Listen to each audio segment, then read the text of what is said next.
म्हणजे आपण दुसऱ्या मिटिंगला बसलो की तुम्हाला सांगतो याच्या व्यतिरिक्त दुसरं काहीच निघणार नाही, हेच निघणार. तर मला असं वाटतं की अशा अधिकाऱ्यावर ताबडतोब आपण कारवाई करा. लगेच तुम्हाला सांगतो आता बोमण्याला त्या शिव साहेबाला तुमच्या पैशासाठी किती दिवसात म्हणलो तुम्हाला पोतरा पीएससी ला माणसं नाही, इकडचे तिकडे फेकायले, तिकडचे तिकडे फेकायले, इकडचे तिकडे फेकायले. हा कॉन्ट्रॅक्टचे कर्मचारी सुद्धा इकडचे वसमतचे नाव घ्यायचे वसमतला हिंगोलीचे काय केले नाही तुम्हाला? मला उत्तर द्या जरा. काय समज आहे तुम्हाला? काम करू द्यायचं नाही का लोकांना? तुम्हाला काम करू द्यायचं नाही का तुम्हाला? सर्व कर्मचारी तुमच्या माहितीसाठी आज वळलेले.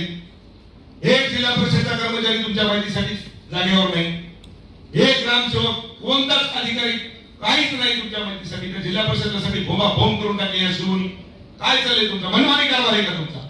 हा काय चाललंय सांगा ना जरा, प्रश्नाचं उत्तर द्या.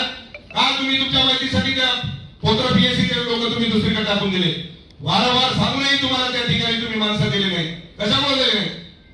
हा कॉन्ट्रॅक्ट बेसचे जे कर्मचारी आहेत तुम्ही इकडच्या तिकडे फेकता. काय संबंध आहे तुम्हाला फेकण्याचा? पैसे लागतात का तुम्हाला? काय लागते तुम्हाला? याचं उत्तर द्या मला. चला, कॉन्ट्रॅक्ट बेसचे कर्मचारी तुम्ही काय इकडच्या तिकडे फेकले? कळमनुरीच्या वसमतला फेकले, वसमतच्या हिंगोलीला फेकले. याचं काय कारण काय आहे ते मला सांगा आधी तुम्ही.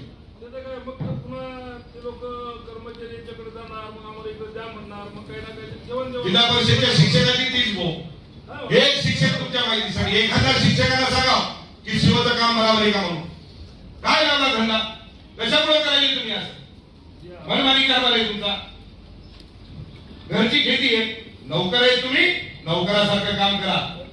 हा लोकांचे सेवक आहे तुम्ही.